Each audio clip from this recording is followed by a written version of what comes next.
tadi Ustadz ada mengatakan bahwa semua firman yang telah aku sampaikan. Terus tadi ada juga mengatakan bahwa Yohanes 1 ayat 1 ayat 14, firman menjadi manusia. Itu saya artikan adalah ketika Yesus mengatakan dia adalah mutlak seorang firman, itu menunjukkan bahwa satu, Yesus sebelum lahir, Yesus sebelum ada di bangsa Israel itu sudah ada firman, betul atau enggak? Iya, firman Taurat itu kan firman Tuhan juga Taurat. Jadi Yesus mengatakan adalah semua firman itu aku genapi. Aku datang untuk Yesus menerima firman. Sebentar, Yesus betul, Yesus menerima firman karena firman sudah ada, itu adalah enggak, dia mendengar dia. Aku menggenapi firman itu. Dia menerima firman, mendengar firman, apa yang didengar disampaikan. Seperti Musa itu mendengar kan? Nah, sebentar, saya bilang ada tiga hal yang memutlakan Yesus. Pertama, Yesus selalu mengatakan apa? Aku datang untuk menggenapi firman. Segala firman yang aku sampaikan itulah aku, gitu loh. Salah, segala firman yang ku dengar, itulah yang aku sampaikan. Oke, segala firman berarti itu firman yang ada. Itu Yesus mau menunjukkan bahwa firman itu adalah aku. Beda, firman itu dia dengar. Aku gimana? Kalau firman itu aku, ya tidak usah menerima, tidak usah mendengar. Tinggal ngomong saja, wong dia udah firman. Nyatanya dia tidak bisa berbuat apa-apa. Yang bilang nggak bisa berbuat apa-apa. Yohanes 5:30. Saya juga punya data, Yohanes. Saya juga punya data. Ya silakan. Yohanes 14 ayat 14. Ya silakan baca. Yohanes 14 ayat 14. Sebentar ya.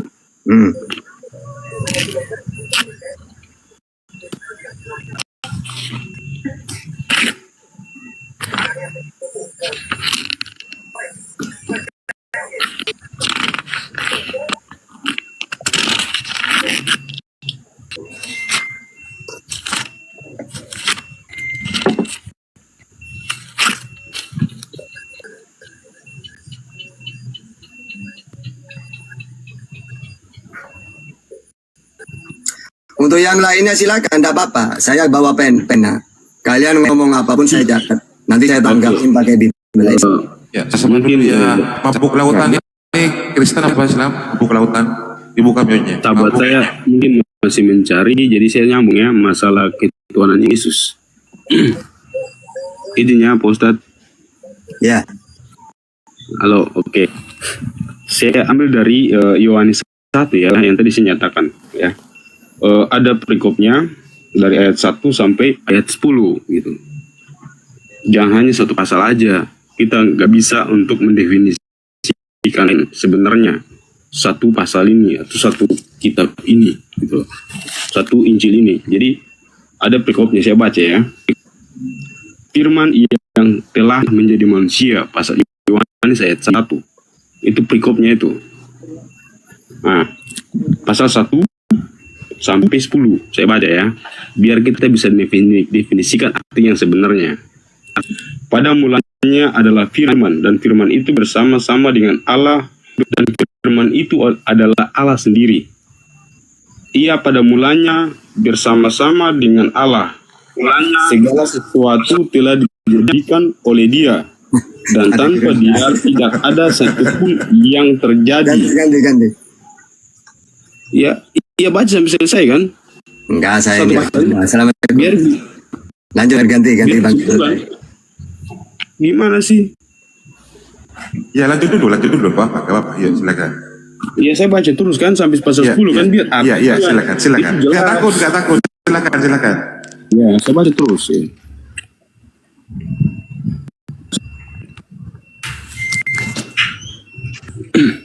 Lanjut ya.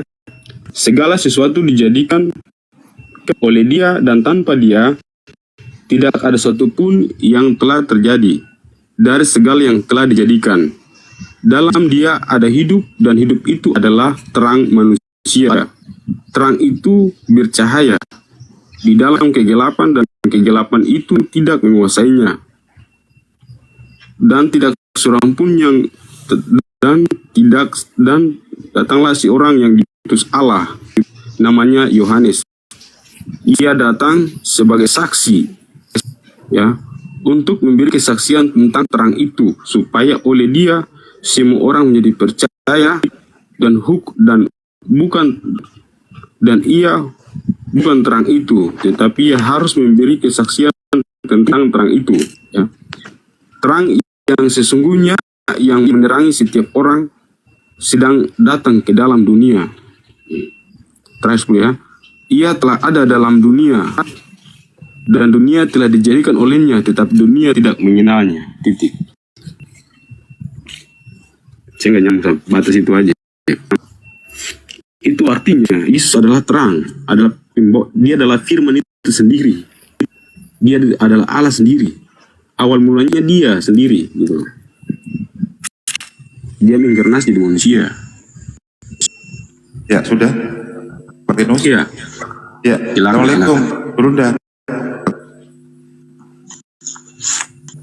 Assalamualaikum, Berunda. Oh, masih belum. Belum. Udah lagi makan. Ya, silakan Ustaz Tata dulu. Bang Juma lagi yang gak enak badan. Beliau masih. Nanti aja Guru, saya nanti malam aja. Bang Juma sekarang aja. Enggak WA saya, beliau mau tiduran katanya. Silakan Ustaz Tata, silakan dulu. Aduh, ini Gurunda ini diam. Sambil dititip layar dulu teman-teman, yuk. Baru buka komal saya nih, yuk. Titip layar, kemudian posting ulang. Assalamualaikum Bang semua. Ya, waalaikum. Belum prepare beliau. Belum. Beliau WA saya kata disuruh lanjut dulu karena beliau masih tiduran. Oh iya. Capek kali. Iya. Beliau juga WA ke saya. Gurunda takut ada lion di sini. Waduh, jangan remeng seperti itu lah. Ya. Jadi nanti Guru Gunda kalau mau ngomong langsung ngomong aja. Iya. Saya mau kasih satu ayat sebelum Gurunda masuk. Ya, silakan. Bang Arif, ya. Jadi kalau dikatakan Yesus utusan, tidak ada yang menyangkal. Tapi di dalam Yohanes 6 ayat 38 berkata, aku telah turun dari surga. Berarti dia utusan yang istimewa. Itu saya sebagai orang Kristen, saya sangat bangga. Saya tidak mau masuk dulu dia Tuhan atau apa. Tetapi saya bangga sekali ketika ayat ini berkata, aku telah turun dari surga. Tidak ada satu manusia di muka bumi ini yang mengatakan bahwa aku telah turun dari surga. Itu keistimewaannya. Jadi saya tidak mau masuk ke ketuhanannya. Itu Bang. Oke. Silakan. Jadi ayat-ayat seperti itu tuh banyak. Yohanes 17 ayat 14. Mereka bukan dari dunia sama seperti aku bukan dari dunia. Ya. 1 Yohanes 4 ayat 4. Mereka berasal dari Yohanes 4 ayat 13. Mereka di dalam Allah. Jadi ayat-ayat kayak gitu bukan cuma Yesus, mereka juga sama. Nah, saya lebih bangga lagi. Tunggu dulu, gantian kita. Saya lebih bangga lagi. Nabi Muhammad sebagai utusan untuk seluruh alam, bukan hanya untuk Sriwil. Dan firman yang dia terima sampai sekarang ada 114 surat. Kalau Yesus kan nggak ada. Coba kalau Nabi Muhammad, ya pertama kali dia menerima firman. Yesus itu firmannya sendiri. Untuk apa dia mau kirim firman? Oke. Gantian dulu. Iya, nanti ditanggapi. Nah, sekarang kalau kita nanya Yesus, kamu utusan? Iya. Apa tugas utusan? Penyampai firman. Yohanes 3:34. Emangnya kamu menerima firman Yesus? Iya. Saya menerima firman. Yohanes 12:50. Bagaimana caranya kamu menerima Yesus? Aku mendengar. Yohanes 15:15. Setelah kamu dengar, kamu apa kan Yesus? Ya aku sampaikan. Wong tugas utusan menyampaikan. Yohanes 17 ayat 8. Terus firman yang kamu terima mana Yesus sekarang? Hilang, tidak ada yang hafal. Nah itu gimana? Kalau Nabi Muhammad 115 surat, 6.666 ayat, 1.027.000 huruf. Masih ada dan dijaga oleh Allah. Inna nahnu nazzalna dzikra wa inna lahu lahafidun. Nah kalau Yesus pertama kali yang menerima di mana? Pertama kali di mana dia menerima, tempatnya di mana? Enggak ada. Bunyinya apa? Enggak ada. Umur berapa dia menerima? Enggak ada. Terus kalian banggakan gitu. Oke. Assalamualaikum. Ya. Waalaikumsalam. Oke. Ya, saya baca ya. Yesus sebagai Tuhan. Oke. Waalaikumsalam warahmatullahi wabarakatuh. Ya. Ya, oke. Saya mau menjawab Yesus Tuhan. Di dalam Titus 3 ayat 13, Yesus sang juru selamat kita, Allah yang maha besar. 1 Yohanes 5 ayat 20, Yesus Kristus dialah Allah yang benar dan hidup yang kekal. Silakan Anda buka ayat-ayat yang lain, tetapi ayat ini jangan Anda abaikan. Oke? Oke, langsung saya Jadi di sini bahwa mau memperkuat bahwa Yesus adalah utusan. Yang kedua, bahwa Yesus ternyata dia Tuhan dan Allah sendiri. Anda tidak bisa mengabaikan ayat ini. Anda kutip ayat lain silakan. Tetapi saya mengutip ayat ini, Anda tidak bisa bantah. Terima kasih. Oke, saya bantah. Yesus bukan Allah. Pertama, Allah lebih tinggi daripada Yesus. Yohanes 13:16. Allahnya di langit, Yesus di bumi. Ya, Yohanes 5:37. Makanya di dalam Yohanes 20 ayat 17, dia akan pergi kepada Allahnya. Berarti Yesus bukan Allah. Pertama, dia Bapa Allah itu lebih tinggi daripada dia. Yang kedua, dia mau pergi ke Allah. Ya. Yang ketiga, kata kamu, dialah yang memberi hidup yang kekal. Iya, hidup yang kekal mentuhankan Allah. Yesus sebagai utusan. Yohanes 17:3, Yohanes 5:24, Matius 19:16. Tidak ada dalilnya satupun. Mau diobok-obok bagaimanapun nggak ada. Kalau kamu saya baru baca, Bang. Tunggu. Gantian Bang Leo. Nanti bisa dibantah nanti. Saya punya 10 data bahwa masuk surga itu mentuhankan Allah dan Yesus sebagai utusan. Dan saya tidak pernah menjumpai satu ayat pun. Kalau kamu ingin hidup yang kekal, tuhankanlah Yesus. Satu pun nggak ada.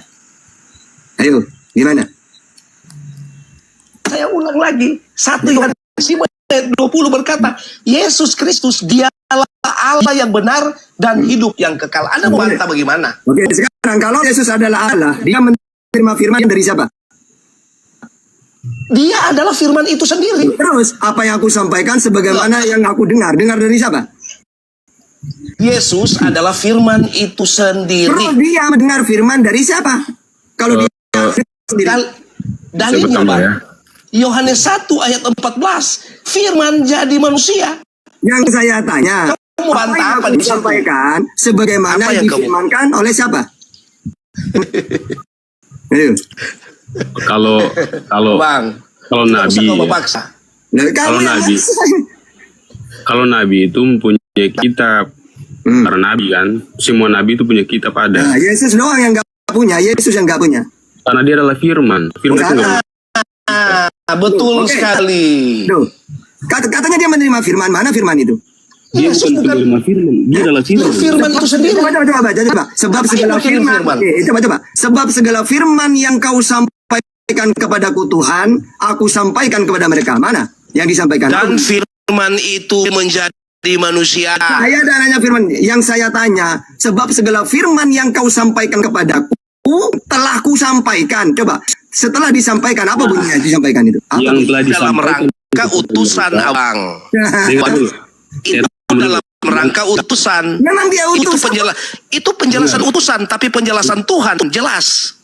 Yesus Kristus dialah Allah yang benar dan hidup yang kekal. Oke. Habis kau. Oke, sekarang berarti Allah ketika Yesus mengatakan aku tidak bisa berbuat apa-apa, berarti Allah tidak bisa berbuat apa-apa. Ayat Alkitab tidak berdiri sendiri. Ya, Jangan Anda lupa. Anda membaca itu tapi kau abaikan ayat yang lain. Anda salah. Coba Jangan kau abaikan. bantah ayat itu coba. Jangan kau abaikan ayat-ayat yang lain. Oke, Yang mau menyatakan bahwa Yesus, Yesuslah Immanuel, artinya berarti tidak bisa Allah berbuat apa-apa. beserta kita. Oke, berarti Allah tidak bisa berbuat apa-apa. Itu dalam rangka dia berkenosis. Dia mengosongkan diri. Anda mau mengalihkan perhatian ke sana. Yesus mengosongkan diri. Dia berkenosis, Abang. Dia mau memang betul-betul mau menjadi, memang betul-betul menjadi manusia. Oke, berarti di surga kosong. Tidak, Allah itu tidak terbatas. Ada sahabat. Allah tidak terbatas. Dia bisa hadir di saja. Katanya mengosongkan dirinya. Anda jangan batasi kuasa Tuhan. Siapa yang ya, Kuasa Tuhan itu tidak bisa dibatasi oleh apapun. Dia bisa hadir dalam sekejap, dia bisa hadir di seluruh dunia. Oke, silakan. Ketika Yesus ditanya, Yesus Allah ada di mana? Yesus jawab gimana? Ayo, apa jawaban Yesus? Kira-kira. Dari mana kau dapat ayat itu? Coba kau buka di mana? Di mana ada tertulis? Oke, kalau gitu saya nanya ke Yesus. Yesus, Allah Bapa ada di mana? Ada di langit, tata. Matius 18:19, Matius 23 ayat 9. Oleh Bapakku yang di langit. Loh, kamu siapa, Yesus? Utusannya. Apa tugas kamu utusan? Penyampai firman. Nah, jadi Yesus tidak pernah, Yesus, Allah Bapamu di mana? Ini jadi aku. Enggak. Dia mengatakan di langit. Matius 18:19, Matius 23 ayat 9. Terus kamu mengatakan Yesus adalah Bapa. Padahal Bapaknya di langit, kata Yesus. Ayo. Takta. Saya sudah katakan tadi bahwa ayat Bible itu tidak bisa Anda berdiri sendiri. Ya silakan kamu baca. Dari bagian itu yang kau katakan, saya tidak menolak. Tetapi dari bagian lain kau mau bilang apa kalau Yesus mengatakan bahwa dia bagian yang Tuhan? lain yang mana? Bagian lain yang mana? Dialah Allah yang benar dan hidup yang kekal. Enggak, Allahnya ada di langit, kata dia. Loh, kau ini makanya saya bilang, kamu kutip ayat lain, saya kutip ayat lain. Oke, sekarang saya nanya, Bapak dengan Yesus lebih tinggi mana? Bapak adalah Yesus sendiri. Lebih tinggi mana? Tidak ada tinggi. Yesus adalah Bapa sendiri. Ya, Yohanes 13 ayat 16. Bapak Baca Yohanes 1 ayat 14. Bapak lebih tinggi daripada aku. Yohanes 1 ayat 14 kau baca. Berarti, oke, sekarang Yesus dalam Yohanes 20:17 dia akan pergi ke Bapakku dan Bapakmu, Allahku dan Allahmu. Dia mau pergi ke Allah. Di mana Allah itu? Itu perkataan Yesus langsung. Bahwa dia dalam kondisi sebagai manusia, dia tidak mau berkata bahwa dia Allah. Tadi ngomong Allah, sekarang manusia iya. lagi. Itu perkataan Yesus secara langsung yang kau sebutkan tadi. Bahwa Yesus berkata secara langsung kepada orang-orang pada waktu itu. Abang, dengar dulu. Abang, berarti aku akan pergi kepada Allahku. Berarti Yesus bukan Allah ya? dengar abang begini, maksud saya begini. Coba dengar dulu baik-baik ya. Cermati baik-baik. Yesus itu kan perkataan Yesus secara langsung. Berarti dia masih hidup. Betul tidak? Kalau Yesus mengatakan dia Tuhan, berarti Tuhan mau jadi banyak. Betul? Terus. Makanya dia berkata dalam kemanusiaan dia. Berarti manusia bukan dalam ketuhanan. Bukan dalam ketuhanannya, dalam kemanusiaan. Dia mengakui ada Bapa. Dia mengakui ada Bapa. Iya, maksudnya dalam kemanusiaannya dia berkata seperti itu, dia menghargai Bapa. Tetapi Anda lupa bahwa Yesus berkata, dengar dulu, Abang, dengar dulu, Bang, saya kasih selesai, nanti Abang berikut. Jadi ketika Yesus berkata begitu, bagian lain berkata, barang siapa melihat aku, dia sudah melihat Bapa. Aku dan Bapa adalah satu. Berarti Yesus kesimpulannya adalah Bapa sendiri. Oke, saya bantah. Yohanes 17 ayat 21. Yohanes 14 ayat 20. Aku Bapa mereka satu. Apakah mereka Tuhan? Dua data ini. Sudah. Kalau Bapa, Anda berbicara Bapa, berarti sudah satu paket itu. Berarti mereka Tuhan juga? Enggak, tetap satu. Loh, gimana sih? Katanya Yesus dengan Bapa satu, berarti Yesus Tuhan. Giliran mereka juga satu dengan Bapa, mereka bukan Tuhan. Kok lucu kalian? Salah, Anda ini hanya bermain kata-kata saja. Salah gimana? Jangan putar-putar dua data. Dua data itu. Yohanes 17. Jangan kau bermain kata-kata. Takta, dengar dulu. Bahwa Yesus, ya, dia adalah Bapa itu sendiri. Dalam kemanusiaannya ketika dia berkata-kata, aku berdoa kepada Bapa, itu dalam kemanusiaannya. Bukan dalam ketuhanan dia. Sekalipun di dalam rupa manusia, dia tidak menggunakan atribut Allah. Dia mengosongkan diri. Ya udah, coba sekarang pakai data. Aku adalah Allah dan aku tidak menerima firman dari Allah. Ada nggak ayat kayak gitu? Tidak ada. Oke, sekarang ada nggak? Dengan hukum yang terutama, dengan sirwil Tuhan itu aku. Ada nggak? Nggak ada. Oke, kalau gini. Hukum yang terutama, dengan sirwil Tuhan Allah kita, Tuhanku dan Tuhanmu adalah Allah yang Esa. Ada nggak? Itu perkataanmu. Kalau kita mau berbicara ayat, jadi ini sesuatu yang tidak ada diada-adakan. Ayat yang jelas.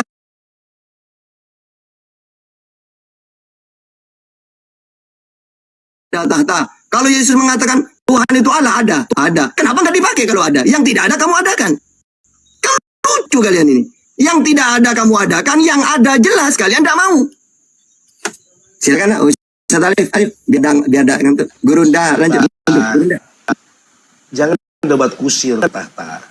Ya kamu itu kusir. Gantian, yo. kusir Jangan sebenarnya. dipotong. Itu. Ketika Ya, lawan debatnya sebenarnya berdurasi, saya. jangan dipotong. Ya, Ustaz Alif sudah monitor, Ustaz Alif. Aku monitor. Oke, Lanjut oke. aja sedang menikmati. Cuman tadi ketika dia membawa 1 Yohanes 5:20, 1 Yohanes 5:20, padahal di situ jelas posisi Yesus itu sebagai anak, bukan sebagai Allah. Bahkan kitanya Baca, sendiri yang kau baca. mengatakan hanya ada Jangan- satu Allah jangan saja, bernarasi, yaitu baca. Bapa. Coba kau baca. Loh, baca boleh, saya Iya, bacakan baca. ya. Jangan kau ngarang. Akan tetapi kita tahu bahwa anak Theos telah datang anak dan Theos lagi. telah mengaruniakan pengertian kepada kita, supaya kita mengenal yang benar dan kita ada di dalam yang benar, di dalam anaknya Yesus Kristus. Dia adalah Allah atau Theos yang benar dan hidup yang Hidup kekal. yang kekal. Oke. Yesus sebagai Theos atau anak Theos? Kau mengaku sendiri kan? Dia adalah Allah yang benar. Dia dan hidup adalah yang Allah kekal. yang benar itu bukan kepada Yesus, kepada Oh. Bapaknya. Ini kok namanya Yesus Kristus kok kepada Bapaknya? Kau ini aneh juga kau ini. Loh. Anda kalau tidak tahu diskusi. 1 turun kau. Korintus 8 nomor 6 Sudah, yang kau disebut Korintus, Allah Korintus. itu Bapa atau Yesus? Tidak usah kau Korintus, baca ulang itu. Oke, saya baca lagi ya dari awal ya. Nih. Kamu itu ngarang. Oke. Kita tahu bahwa kita berasal dari Allah dan seluruh dunia berada di bawah kuasa si jahat. Kita semua berasal dari siapa? Sudah terus baca. Saya tanya, kita semua berasal dari siapa? Dia mau ambil dari kata jahat, lalu dia mau bilang Yesus yang jahat nih. Ini orang ini punya akal. Kok jadi Yesus yang jahat? Saya baca lagi. Oke, saya baca lagi. Nggak usah berhenti, baca terus. Lah, ini saya baca. Iya, silakan. Oke, saya tanya dulu sama Anda. Yesus itu sebagai Tuhan atau anak Tuhan? Suruh baca ini kok dia balik kembali ke situ. Aduh, Yesus Theos atau anak Theos? dia Allah yang benar dan hidup yang kekal. Bukan anak Theos. Nggak usah kau anak-anak Theos segala rupa kau Lah, itu. di sini Yesus anak Theos. Oke, Allah. Oke, Allah. Gimana? Oke, di sini Yesus sebagai Allah atau anak Allah? Dialah Allah yang benar dan hidup yang Berarti kekal. bukan anak Allah. Kalimat di sini 1 Yohanes 5 ayat 20 menjelaskan bahwa Ya, dialah di situ Allah yang Yesus benar. sebagai Allah atau anak Allah. Nah, ini kau, saya dengan takhta sudah bicara tadi itu. Ya, ini saya bacakan ayat dari tadi berkali-kali. Yesus posisinya di situ sebagai Allah atau anak Allah. Loh, kenapa nggak jadi nggak berani jujur? Kau baca kalimat terakhirnya. Dialah Di sini Allah nggak yang ada kalimat dia sebagai anak Allah atau Allah. Ya, baca terus, baca kan jangan putus, baca terus. Tadi sudah saya baca posisi Yesus sebagai Allah atau anak dia Allah. baca.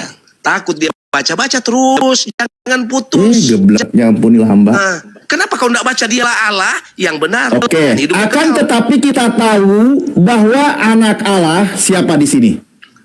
Mana anak Allah? Bahwa dialah Allah. Lah, Ya, bau. dasar ini ini kayak mana sih? Astagfirullahaladzim. Dengar dulu Ini ya. saya bukain ya. Kalimat terakhir berkata begini, dialah Allah yang benar dan hidup yang Karena dia pengen ngikuti kalimat, mohon maaf saya ganti kalimatnya dengan kata Allah. bermain lagi kata-kata. Ini apa ini? Nih. Jangan kau debat kusir di sini. Kau tidak ada ilmu. Alif, ilmumu nggak cukup lawan Siapa di sini? Di sini siapa? Ini 1 Yohanes. nggak kelihatan, putus itu, terpotong, nggak jelas, nggak kelihatan. Loh, kok jadi ilmumu nggak cukup? Baca dulu. Siapa di sini anak Allah? Kamu itu memahami jangan satu perkata, baca semuanya. Siapa di sini yang anak Allah? Baca semuanya supaya kau paham. Lah, saya tanya yang anak Allah di sini siapa? Makanya saya bilang kau baca. Lah, supaya kau ditanya tahu siapa dia. yang anak Allah di sini? Ini orang ini Kayak nggak sampai juga kau punya otak. Anda sebutkan siapa di sini yang disebut anak Allah. Anda sudah buka Bibelnya, kau baca dulu. Di otakmu sampai saya tanya, di sini anak Allah siapa? Udah saya buka, udah saya baca. Sampai juga kau ini. Baca coba. Sudah saya buka dan sudah saya baca. Kita Mana kau belum baca? Ini cuma sepotong kelihatan kau punya ayat ini. Nggak kelihatan itu.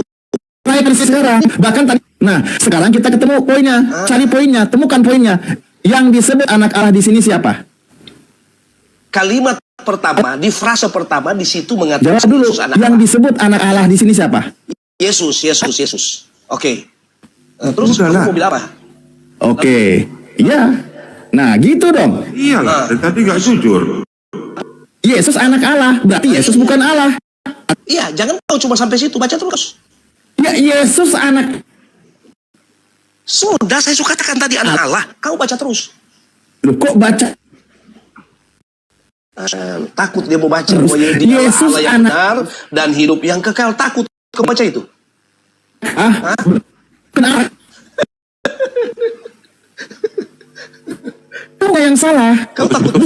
Bukan tentang takut. Dari tadi saya sebutkan. Kau Bahkan di dalam 1 Korintus kitab Anda mengatakan Kau memaksakan itu tuh sebuah kesalahan. Nggak bisa. Kenyataan ada tulis satu al- itu. Lebih baik kau serahkan ke Gurunda. Kau nggak bukan. Saya tadi Nggak sudah masuk bacakan kau. dari awal kalimat. Panggil saja Gurundamu Loh, itu. Kamu kita nggak- tahu setiap Kau. orang yang lahir dari Allah tidak berbuat dosa, tetapi dia yang lahir dari Allah melindunginya, dan si jahat tidak dapat menjamahnya. Kita tahu bahwa kita berasal dari Allah, dan seluruh dunia berada di bawah kuasa si jahat. Akan tetapi kita tahu bahwa anak Allah telah datang dan telah mengaruniakan pengertian kepada kita, supaya kita mengenal yang benar, dan kita ada di dalam yang benar, dan di dalam anaknya. Anaknya siapa nih? Anak Allah, yaitu Yesus Kristus. Nah, Berarti Yesus membawa dia kebenaran. adalah Allah yang benar dan hidup yang kekal. Hidup Dia yang itu kekal. siapa? Dia itu Allah yang benar. Oh, kasihan. Oke. Jangan kau paksa. Saya dari tadi Jangan sudah kau temukan paksa. poinnya. Kamu nanti kelihatan Betul, bodoh. sudah Orang Anda banyak sekali maksa. nonton. Banyak sekali orang nonton di bawah ini loh. Nah, kau ini sendiri yang bodoh dari tadi. Kamu diketawain. Kalau saya dikatakan kelihatan Kau bodoh, paksakan berarti saya pintar. bahwa- Kalau Anda dari tadi menunjukkan kebodohan. Kau paksakan dia Ya kan, Allah yang benar. Anda dari tadi Paksakan menunjukkan Allah. kebodohan. Karena Allah di situ bukan merujuk kepada Yesus. Yesus itu sebagai anak Allah. Dialah Allah yang benar. Kau dari tadi memaksakan kebodohan Anda dipertontonkan di sini. Aduh, lebih keras suara. Saya sangat dulu. paham. Mau Coba, menutup kesalahan. menurut Paulus, Kau belum cukup saya bertutup. tanya sama Anda, saya tanya sama Anda. Menurut Paulus, satu-satunya Allah itu Yesus atau Bapa? Kau dari mana ke mana? Ya, Loncat sini, loncat sana. mingkem lagi. Fokus di satu Loh, perikop. kok Jangan loncat? kau Ini lari. berkaitan. Nggak usah kau berkaitan-kaitan. Loh, dari tadi sudah saya baca. Kau itu tukang bersilat lidah. Jadi kau itu Tidak ada yang di sini bersilat. sudah Ini jelas-jelas kok berkata. betulnya kayak gini kan? Dengar dulu. Kalau Saya umpamanya tanya, ini menurut memang Paulus, benar. coba Anda jawab. Menurut Paulus, satu-satunya Allah itu Bapa atau Yesus? Allah. Nggak berani dia jawab, nggak akan berani. Makanya Anda mempertontonkan kebodohan. Kalau orang menganggap saya bodoh, wajar karena saya diskusi sama orang bodoh yang sedang mempertontonkan kebodohan. Gitu. Oke, kembali Ustaz. Afwan. Assalamualaikum warahmatullahi wabarakatuh, Bang Andi. Silakan, silakan.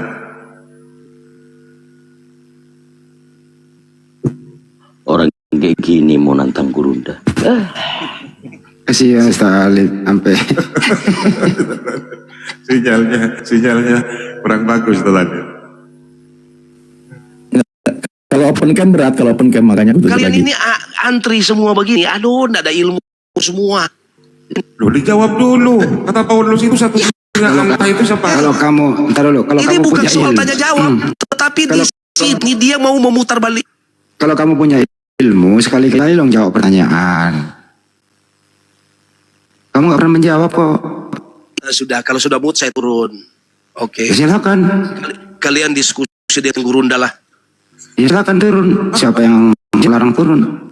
Turun sendiri itu. Turun sendiri ya, nggak ada kick ya, moderator nggak ada. Enggak. Baru ngomong bentar gue langsung kabur dia. Kasihan Ustaz Alif gue dengar dari tadi.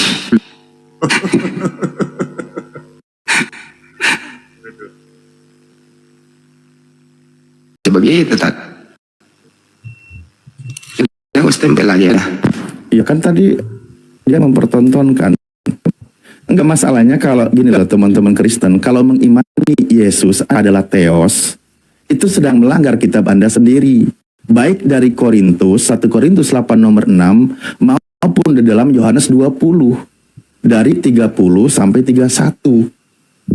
Di situ jelas, Yesus itu harus dipercayai, dia itu sebagai anak Theos, bukan sebagai Theos. Maka kalau Anda imani sebagai Theos, itu melanggar kitab Anda. Itu pemahaman Anda, Pak. Dia di situ tadi sebenarnya merujuk kepada Sang Bapa. Ya. Oneness itu. Gimana, Pak? Itu kan menurut pandangan abang itu. Menurut pandangan Pak Tinus, Yang mana yang menurut pandangan saya? Kalau pandangan kita sebagai orang Kristen, itu Trinitas, Tritunggal, Allah, Bapa dan Putra itu satu. berarti Yesus itu adalah Bapak itu sendiri. Iya, satu. 3 pribadi kan? Satu Allah, 3 pribadi. Iya. Pribadinya Bapak, Anak, dan Roh Kudus itu Bukan Iya, begitu satu. caranya. Nah, kalau Kita Trinitas sudah itu valid. Bang, itu satu menyatu atau berpisah? Satu dalam 3 pribadi, tapi satu Allah, 3 pribadi. Trinitas. Jadi di mana Yesus berada, di situ ada Bapa. Tadi kan gue udah kasih contoh kan, tubuh Kan dan Bapak jiwa bahasa kan Indonesia nih, dengerin dulu Bang. Anda Iya, bilang satu. Iya. Jadi kalau satu itu di mana Yesus berada, berarti di situ ada Bapa. Iya, karena tubuh dan jiwa ini kan Oke, satu kan. baik, cukup. Bukan jiwa, nggak ada terpisah. Iya. Kan? Nggak bisa kalau Bang, hidup. abang kalau udah menjawab, jangan disangka jawabannya sendiri. Iya kan, Saya pandangan ulang ya. saya kan gitu. Saya ulang ya Bang ya. Ya. Di mana Yesus berada, pasti di situ ada Bapa dan Roh Kudus, betul? Iya, satu. Oke, baik. Waktu Yesus berada di dalam kandungan 9 bulan, berarti di situ ada Bapa, ada Yesus, ada Roh Kudus dalam kandungan. Itu secara manusiawi cara berpikirnya apa? Ya mulai ngaco kan, katanya tadi iya. Satu kan? Berarti Allah, Bang. mereka menyatu dalam kandungan. Iya, kan tubuh dan jiwa kan dia kan. Bayi itu kan ada tubuh ada jiwa kan? Ada Bapaknya kemana Bapak sama Roh Kudus? Nah, roh berarti jiwa kan kosong. Oh, berarti Bapak dikandung juga sama Bunda Maria. Gini, Ah, gini mulai gini. Trinitas itu bukan dalam bentuk manusiawinya, kealahannya yang Trinitasnya maksudnya gitu. Iya kan di mana Yesus berada di situ ada Bapak Roh Kudus. Itu pandangan itu kemanusiaan, kealahan itu beda, Allah itu berbeda. Gitu loh. Segala sesuatu bisa dijadikan. Itu Tes dulu ya. Bapak dan Yesus sama apa beda? satu. Trinitas Saya nggak kan nanya satu. beda atau sama. Sama, baik. Sama ya. Allah itu sang pencipta. Sama Yesus dan Bapak sama. Satu. Jadi gini, Yesus saya jelaskan dulu ya. Itu Nggak usah dijelasin, tinggal ngomong sama apa enggak. sama satu. Ya udah Kan cukup. Trinitas kan berarti Ya satu. udah jangan dijelasin, udah dijawab. Ya udah. Oke, udah. Udah jelas kok penjelas. Jawaban Anda udah jelas, jangan diperjelas lagi gitu. Oke, baik. Ya, jadi Yesus dan Bapa sama. Satu. Yesus itu laki-laki enggak? Laki-laki. Ya, Bapak Ya laki-laki namanya Bapak. laki-laki juga, Bukan baik. ibu kan dia namanya Allah. Yesus itu anaknya Maria enggak? Anaknya Maria. Ya, Bapak anaknya Maria enggak? Gini bang, kalau Aku gini, jawab. secara Katanya manusiawi, sama. makanya gue jelasin biar kamu ngerti. Enggak usah dijelasin, tadi Anda bilang sama, loh, udah jelas. Terus gini, bagaimana gue mau jelasin? Yesus anaknya Maria. Bapak anaknya Maria enggak? Gini, kita bukan dikte untuk jawab soal jawab gini. Katanya sama. Ini kan sharing kan? Ini kan Ya udah sharing. nggak usah Alif, ambil lagi Kita Ustaz. saling membagi pemikiran. Aku standby lagi deh. Kamu gitu. Itu namanya sharing, bukan saling menjatuhkan atau dikte kayak gini. Lo tanya-tanya dan jawab.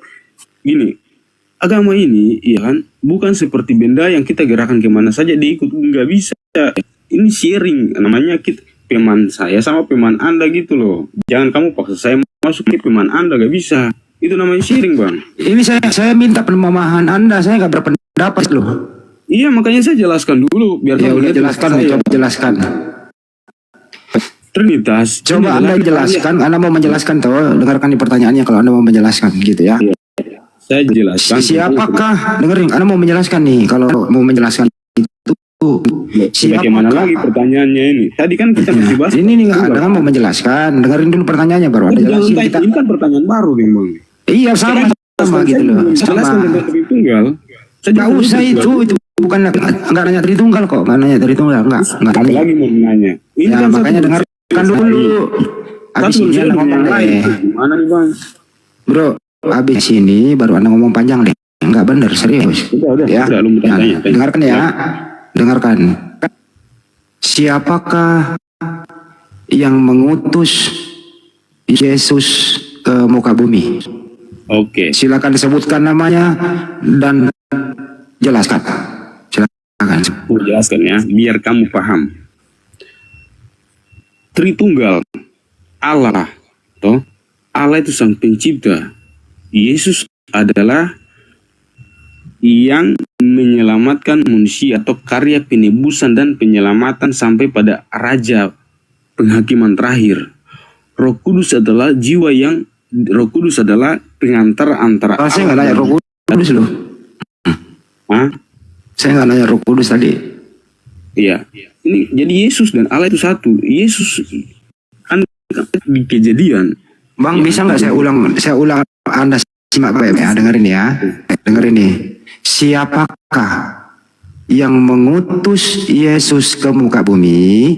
Sebutkan nama pengutusnya dan bagaimana cara mengutusnya. Allah sendiri dalam Yohanes 1. Datanya kan kau bawa kan? Yohanes 1 sampai 10. Allah yang mengutus Yesus. Allah begini. Allah menginkarnasi. Jadi Yesus enggak diutus, bukan nabi dia. Kalau nabi itu diutus. Tapi sang firman tidak diutus. Makanya sang firman tidak punya kitab. Karena firman disampaikan kepada 4 pengarang Injil yang menulis tentang firman hidup yang terus di Injil. Itu. Udah? Udah. Oke. Yesus itu utusan Tuhan apa Tuhan? Dia adalah Tuhan sendiri Oke. yang menginkarnasi jadi manusia. Jadi Yesus bukan utusan Tuhan, tapi dia Tuhan. Bukan, dia Tuhannya sendiri yang menginkarnasi. Oke, baik, cukup. Kalau Datanya Bapak ada, itu, Bapak itu data. Tuhan atau bukan? Hah? Bapak itu Tuhan. Tuhan. Allah. Bapak Tuhan, dengerin dulu, Bapak Tuhan, Yesus Tuhan, Roh Kudus Tuhan. Berapa Tuhan? Iya, Trinitas kan? Saya ulang lagi, dengerin dulu. Bapak Tuhan, Yesus Tuhan, Roh Kudus Tuhan. Ada berapa Tuhan? Trinitas tadi gue udah bilang kan, Trinitas ya. 3 dalam 1. Allah 3 pribadi, namanya Trinitas. Itu Saya ulang kembali. Allah. Sekali lagi saya ulang ya Bang ya. Ya. Bapak Tuhan, Yesus Tuhan, Yesus Tuhan. Roh Kudus Tuhan. Tuhan juga. Coba dijumlah berapa itu? Kan saya bilang tadi kan Trinitas 3 dalam 1 kan? 3. Berarti Tuhan 3. Pribadi, 1 Tuhan 3 apa 1? 3 dalam 1 pribadi. Cukup. Apakah pribadi Yesus dan pribadi Bapa sama atau beda? Sama. Yakin? Yakin dalam Yohanes 1. Lu baca datanya. Ya cukup, udah dijawab sama. Udah, saya ngerti kok bahasa Indonesia. Anda jawab sama Iya. tadi. Datanya juga ada. Baik, kita lanjut kalau begitu. Lanjut. Oke, pribadi manakah yang mati terkutuk di tiang salib? Pribadi jiwa tubuh Yesus yang terkutuk, yang disalibkan. tubuh. Pribadi Bapak enggak? Pribadi Bapak enggak? Iya, tubuh. Saya ulang kembali. Yang disalibkan. Saya ulang terakhir. Anda tadi bicara, menjawab pribadi Bapak dan pribadi Yesus sama. Betul apa betul? Sama. Oke. Kalau begitu, pribadi manakah yang mati terkutuk di tiang salib? Silakan. Pribadi Allah yang menebus manusia, Allah sendiri yang disalibkan. Oke, berarti yang disalib pribadi Tuhan. Pribadi Tuhan yang disalibkan. Baik. Jadi yang mati pribadi Tuhan. Secara manusiawi, Bang. Loh, katanya pribadi Tuhan, kok jadi manusia? Iya kan, dia kan manusia. Yesus kan manusia, bukan Allah. Dia kan. Oh, berarti Yesus bukan Tuhan, dia manusia. Dengar. Itu cara itu menurut Anda, tapi menurut pengertian iman. Saya lagi nanya. Yang mati di tiang salib itu manusia atau Tuhan? Tuhan yang disalibkan kan di situ ditulis. Oke, jadi manusia menyalib Tuhan. Dulu dalam jadi tentara Romawi, dengerin. Jadi tentara Romawi menyalib Tuhan gitu ya.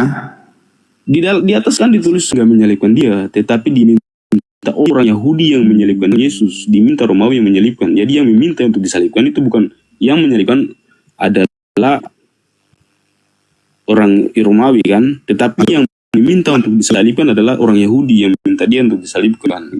Yang menciptakan tentara Romawi siapa? Kok pertanyaannya sampai ke situ? Boleh saya nanya lagi, Bang? Boleh saya nanya lagi? Kamu gue nanya itu sudah tadi, Bang. Iya, boleh. Saya nanya lagi, udah habis 10 pertanyaan kamu menanya dari tadi. Ada 6.000 pertanyaan tapi nggak ada yang pasti jawabanmu. Boleh saya tanya lagi? Karena kalau kau sudah menjawab, untuk penekanan jawabanmu kau sanggah sendiri jawabanmu. Itu menjadi panjang. Emangnya kamu itu guru? Kita di sini sharing kan? Iya, yang menjadi ujian aja lu nanya terus. Bagaimana nggak panjang? Setiap kau menjawab, kamu nggak menyangka sendiri jawabanmu gitu loh. Karena gini, pakai versi kamu dan versi saya itu nggak nggak nyambung. Enggak, saya nggak pakai versi apa. Saya nggak pernah maksa kamu menjawab kok. Iya kan saya udah jawab. Tadi ada yang unik Bang Handi. Ya. Orang Yahudi, orang Yahudi yang menginginkan Yesus disalib, diserahkan kepada tentara Romawi untuk menyalibkan Yesus. Nah, habis itu hasil dari penyaliban diterima oleh orang non-Yahudi yang diimaninya sebagai penebusan dosa. Itu karena orang Yahudi nggak terima Yesus saat dia mengajar, karena dia menyamakan dirinya seperti Allah. Makanya orang Yahudi mau terima orang Yahudi tidak menerima Yesus. Iya. Walaupun Yesus mulai banyak pengikut, mulai berpengaruh di tengah bangsa Yahudi, tapi mereka berusaha menolak. Akhirnya difitnahlah Yesus oleh kaum Yahudi, oleh imam-imam kepala. Mereka melakukan siasat rencana jahat. Kan gitu. Ini orang harus dilenyapkan, ini bahaya. Kalau tidak dilenyapkan, nanti banyak pengikutnya. Nanti ibadahnya orang Yahudi berganti dengan cara ibadahnya Yesus. Yang baru aturannya. Dan juga nanti bahaya bangsa Romawi akan menghancurkan tempat ibadahnya orang Yahudi. Belum lagi dituduh dia itu akan makar bahwa pajak, tentang pajak kepada bangsa Romawi. Itu kan ada di kisah kita Banda. Iya. Nah, sehingga hasil dari fitnah itu, bagaimana caranya dia harus dihukum, diserahkanlah kepada bangsa Romawi. Itu fitnah yang mereka lakukan kepada Yesus. Nah, sampai dalam iman Kristen, dalam kitab Kristen, Yesus itu disalibkan, maka hasil dari buah penyaliban buat orang non-Yahudi. Iya. Iya kan? Loh, kan Yahudi itu tadi menginginkan Yesus disalib bukan karena dia itu untuk menebus dosa. Tapi memang orang ini mau dilenyapkan oleh mereka. Karena dia membawa pengaruh di tengah bangsanya. Kan gitu? Itu iya benar, itu sejarahnya seperti itu. Ya iya, makanya orang Yahudi memfitnah Yesus agar Yesus itu lenyap di tengah bangsa mereka. Iya, karena mau mengubah adat istiadat hukum Taurat kan. Nah, itu. Tapi nanti diterima bungkusan baru oleh Kristen sebagai penebusan dosa. Nah, ini bedanya. Yahudi yang punya cerita, Yahudi yang punya kisah. Bahkan di dalam kitab Anda Yohanes 11 nomor 45 sampai ke atas, sampai Imam Kayafas waktu itu bernubuat. Ini orang itu harus dilenyapkan karena mengganggu mereka. Bukan masalah untuk menebus dosa. Nggak ada kaitannya. Yahudi punya kisah, Yahudi punya cerita, dia punya peristiwa kasus yang terjadi, tapi nanti dijual di luar bangsa Yahudi, Yesus yang disalib itu buat menebus dosa. Nah ini yang nggak nyambung. Oke, aku sambung juga ya. Karena Ya, silakan. setiap pertanyaan dalam debat ini nggak sampai pada Yesus bangkit. Akui dulu. Percaya nggak dalam Injil ini Yesus bangkit atau tidak? Yesus bangkit. Jadi peristiwa penyerang penting ini tentang Yesus adalah sebentar. kebangkitan. Bukan kematian di atas kayu salib, bukan. Kebangkitan. Kalau Yesus Oh. nggak bangkit, berarti gagal. Bukan penyaliban ya. Bukan penyaliban ya. Dia disalibkan untuk menebus dosa. Hal yang Dan terpenting dalam iman Kristen, Yesus adalah itu kebangkitan. mati di atas kayu salib atau kebangkitannya? Kedua-duanya. Kalau Yesus nggak disalibkan, Kedua-duanya. kebangkitan. Oke, Gitu. penebusan dosa yang diimani oleh Kristen, Yesus mati di atas kayu salib atau bangkit dari kubur? Begini, Yesus disalibkan untuk menebus dosa. Setelah dia Tidak menebus usah ya. dosa, bukan dosa yang dibuat oleh manusia sampai hari ini, bukan. Iya, Iya, bukan. Salah pengertian sebenarnya. iman Kristen. menebus- Kan tadi Yahudi udah punya kisah. Iya. Yahudi sudah punya kisah. Dia memfitnah Yesus. Yesus itu harus disalib. Nggak ada kaitannya dengan penebusan dosa. Iya, itu kan- Justru di tengah bangsa Yahudi, Yesus ini akan merusak tatanan bangsa Yahudi. Iya, Nah, sekarang kita- sehingga kita dia disalibkan. Kita sekarang masuk ke ranah Kristen kan? Ranah Yahudi kan udah selesai. Nah, sekarang dalam iman Sekarang Kristen, kita masuk ke Kristen. mengimani penebusan dosa itu dari Yesus di atas kayu salib atau bangkit dari kuburnya. Menebus dosa itu disalibkan dan mati di kayu salib. Itu penebusan, karya penebusannya itu disalibkan. Dari penyiksaan sampai pada penyaliban, itu adalah penebusan dosa, tapi bukan dosa manusia kita. Ini Bukan. pertanyaan sederhananya nih. Dosa asal yang Dengerin. ditebus oleh Yesus Dengerin, adalah bro. dosa manusia pertama. Dengerin. Tujuan Yesus disalib adalah menurut Yahudi apa? Menurut Kristen apa? Silakan. Oke, menurut Yahudi, dia dilenyapkan agar dia jangan mempengaruhi adat istiadat bangsa Yahudi, gitu loh. Oke. Yang moyang mereka, gitu. Menurut Kristen? Menurut Kristen, dia disalibkan untuk menembus dosa asal manusia. Oke, yang baik, manusia pertama. cukup.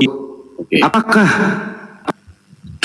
Yesus disalib itu sama dengan tujuan orang Kristen dan tujuan Yahudi? Sama atau beda? Beda. Beda. Udah dijawab, Ustaz. Beda, Ustaz. Lanjut. Sekarang kita lanjut pada kebangkitan. Pada 3 hari ia meninggal, dia dikubur. Pada hari ketiga ia bangkit. Disaksikan oleh nggak ada saksi ya, pada saat ia nggak ada saksi. Tapi pada saat Marta dan Maria dikubur untuk menyaki Yesus, mendapat malaikat sudah membuka pintu dan Yesus sudah bangkit pada subuh.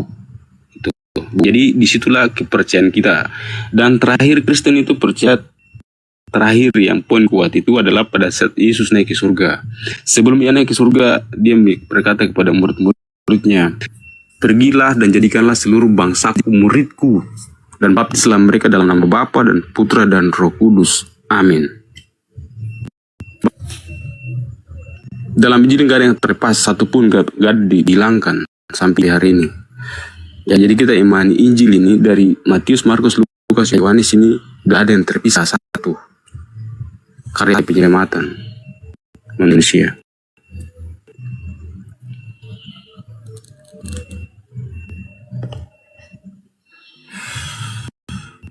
Ya, silakan Ustaz Adif. Oke, baik, terima kasih host. Jadi ada sesuatu yang tidak nyambung sebenarnya ya. Tapi Kristen memang punya cerita versinya sendiri. Ya kan? Ada kisah tentang Yesus itu hendak ditangkap. di mana Matius, Markus, Lukas, Yohanes mereka semua mencatat Yesus difitnah, Yesus tidak bersalah dan seterusnya. Dan orang Yahudi yang ingin menangkap Yesus itu, dia itu punya rencana jahat. Karena dia tidak suka kehadiran Yesus. Oke, bukan untuk nanti disalibkan agar ditebus dosa mereka, bukan. Nah, itu satu peran dari orang Yahudi. Kedua, peran dari si jahat, iblis yang merasuki Yudas. Bagaimana caranya Yudas nanti akan memberitahukan tentang Yesus sehingga Yesus ditangkap. Yesus ditangkap dan Yesus disalib. Nah, coba orang Yahudi di situ dan iblis juga Yudas di dalamnya, mereka sama-sama jahat, Pak. Setuju nggak? Setuju. Karena pada saat perjamuan makan terakhir, itu Yesus sudah menyatakan bahwa di antara 12 orang ini satu akan jadi pengkhianat. Sebelum Pengkhianat. Yesus ditangkap. Oke, betul. Iya kan? Pengkhianat. Artinya itu kan kejahatan. Terjadi. Nah, selesai di situ. Orang Yahudi ingin menyalibkan Yesus bukan karena dosanya orang Yahudi ingin ditebus. Bukan. Iya. Tapi Kristen punya cerita di luar bangsa Yahudi, Yesus yang mati di atas kayu salib untuk menebus dosa. Ini yang saya bilang tadi tidak nyambung. Yesus yang difitnah, Yesus yang tidak bersalah. Mestinya yang salah itu orang Yahudi yang berdosa. Karena kan mereka nggak mau terima Yesus dalam pengajarannya. Lah iya, Yang kan udah bilang tadi, mereka menolak Yesus. Jadi Yesus disalib bukan karena untuk menebus dosa. Kenapa tiba-tiba hadir Kristen di luar bangsa Yahudi menjadikan Yesus di atas kayu salib itu sebagai penebusan dosa? Kan gak sinkron dengan cerita awal.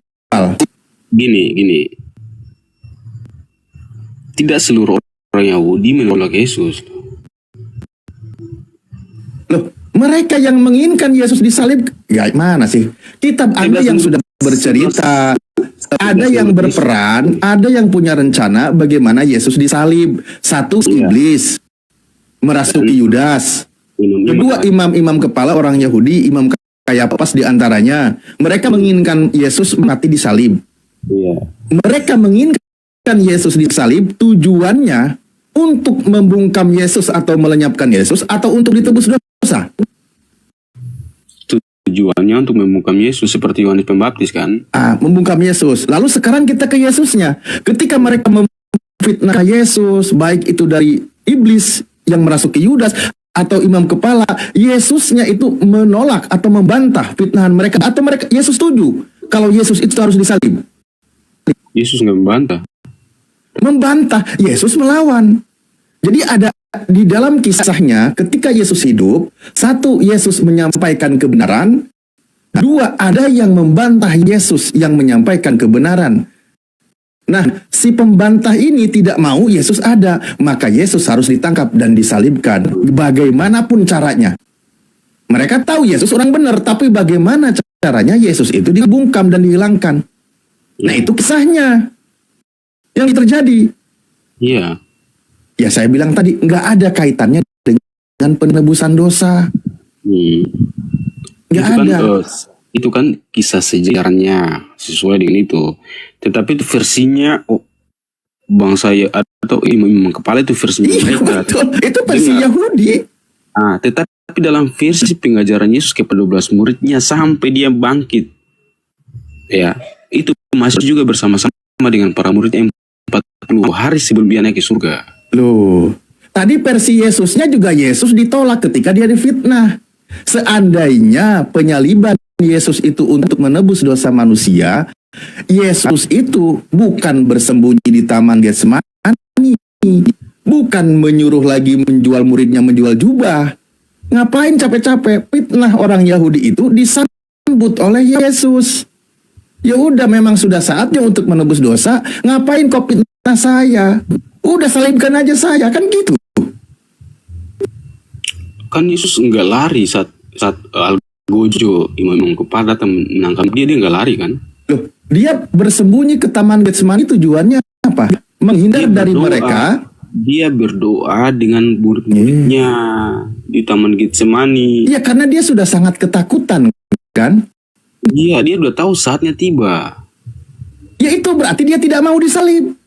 Tidak. Dia kan dalam doanya dia bilang apa? Bapa, biarlah cawan ini berlalu daripadaku, tetapi bukan kehendakku, melainkan kehendakmu yang terjadi gitu. Oke. Jadi dia udah Dikabulkan nggak doanya? Semua. Dikabulkan nggak doa Yesus di situ? Dia kan, kamu ngerti bahasanya kan? Doanya. Iya, paham di situ paham. Biarlah ini terjadi, tetapi bukan kehendakku, melainkan kehendakmu. Jadi dia menyerahkan dirinya untuk disalibkan kan? Loh, ada kehendak Yesus, ada kehendak Bapa. Saya tanya, kehendak Yesus mati disalib atau tidak? Kehendaknya kan dia udah mempasrahkan dirinya sebetulnya sesuai dengan kehendak Allah. Apa yang terjadi pada kehendak Yesus mati di atas kayu salib atau tidak? Iya kan, dia menerima itu. Kehendak Kan dia, Yesus berkata, terjadi bukan kehendakku, melainkan kehendakmu. Berarti ada dua kehendak toh? Iya toh. Oke, saya tanya, kehendak Yesus mati di atas kayu salib atau tidak?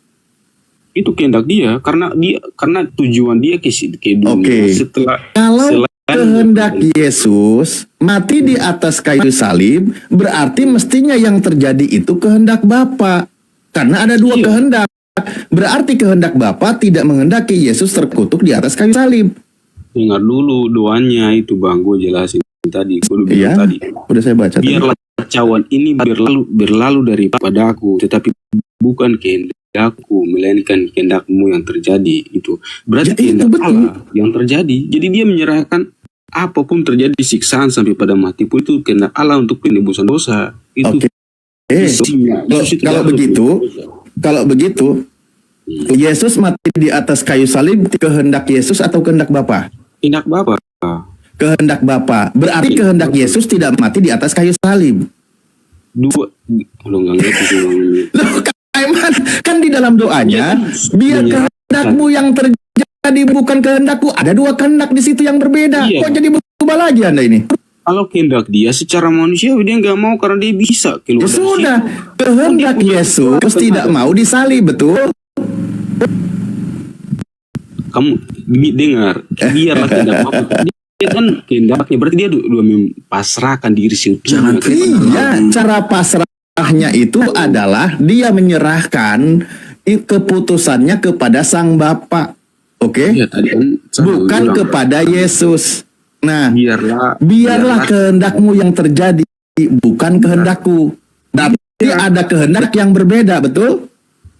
Kehendaknya berbeda karena dia mempersembahkan semuanya sesuai dengan kehendak Allah yang terjadi pada diri. Iya, Anda di situ tangkap poinnya. Ada dua kehendak yang berbeda, betul? Kehendak Yesus sendiri. Tetapi di situ bahwa kalau terjadi kepada, jangan muter-muter lah. Di situ kan Yesus berkata, biarlah kehendakmu yang terjadi, bukan kehendakku. Berarti ada dua kehendak yang berbeda, betul? Ada kedua, memang dua. Yesus yang menyatakan dia. Ya itu dia, makanya nggak usah bingung, nggak usah ragu, aman kok. Saya tidak masalah. Nah, ada dua kehendak. Maka pertanyaannya, Yesus mati di atas kayu salib, kehendak Yesus atau kehendak Bapa?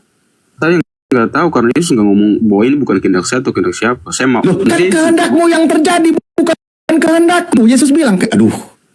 Kan dia sudah mempasrahkan gitu. Itu kan bahasa pasrah kan dia. Itu kan artinya. Oke, kalau begitu berarti Yesus mati di atas kayu salib adalah kehendak Sang Bapa. Itu ya dalam imanmu. Oke. Nah, berarti di situ kehendak Yesus tidak disalib. Loh, Yesus nggak ngomong gitu. Kalau iya, karena kehendak Bapa yang harus terjadi. Dengar, kalau kehendak Yesus dia nggak mau disalibkan, dia udah tahu. Lah buktinya memang dia nggak mau disalib, makanya dia pergi ke Taman Getsemani bersembunyi di sana. Loh, kalau pada saat mereka datang kan mengatakan pertama kan Petrus yang memotong tangkai. Ya kalau sudah ketangkap basah, ketahuan dibocorkan oleh Yudas, Yesus mau bilang apa? Mereka cuma 12 orang. Sementara pasukan tentara Romawi bawa pentungan, bawa senjata. Mau kalau sampai terjadi perlawanan, ya habislah murid-murid Yesus. Mana muridnya juga udah pada penakut kan? Loh, Petrus kan pempelingannya ini. Ya karena itu sudah peristiwanya kan sudah terjadi di sana, kan bilang ya sudah mau diapain lagi. Tapi sebelumnya dia itu kan pergi ke Taman Getsemani. Dia berdoa, dia sangat ketakutan, keringatnya bercucuran hingga ke tanah. Di situ dia berdoa, ya Bapa, biarkanlah cawan ini lalu daripadaku. Bukan atas kehendakku, melainkan kehendakmu yang terjadi. Betul. Nah, Kan itu sekarang dalam iman Kristen, Yesus mati di kayu salib. Berarti itu kehendak Bapa menurut Kristen. Oke? iya, kehendak Bapa Nah, itu. maka di situ kehendak Yesus yang tidak terjadi. Alias Yesus tidak mau disalibkan. Ya iyalah, sakit bro, dipaku tangan. Emang gak sakit? Siapa yang mau? Dia kan sudah tahu sebelum itu akan terjadi, kan? Kalau dia nggak mungkin dia mau ini. Kan sudah terjadi, berarti dia mau. Udah disalibkan, berarti dia mau untuk terima itu. Ya kalau dia mau, ya sudah, dia terima faktanya kan, nggak perlu berdoa lagi kehendak Bapa. Kalau begitu, kehendak Bapa Yesus disalib, kehendak Yesus disalib gitu. Gini bang, doanya itu Bukan, dibantah lagi. dalam arti doanya biarlah terjadi, berarti dia udah pasrah. Itu kan doa dia mempasrahkan diri kepada Allah. Oke, kalau begitu saya coba ajak Anda berpikir ya.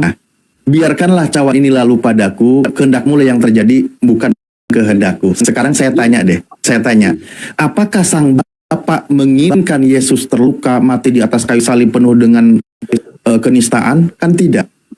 Itu kan terjadi, kehendak Bapa yang terjadi kan, bukan kehendak Yesus. Iya kan? Sang Bapa itu kan sangat mengasihi Yesus. Terus kenapa kehendak Allah yang terjadi? Ya terjadi, Yesus Ya disalibkan. berarti di sini ada yang salah. Yang salahnya di mana? Loh, saya tanya, apakah sang Bapa rela Yesus mati dikutuk di atas kayu salib? Ya dia rela kan, terjadi kehendak Bapa, makanya disalibkan. Yesus sendiri yang bilang, jikalau Elohim adalah Bapakmu, kamu akan mengasihi aku.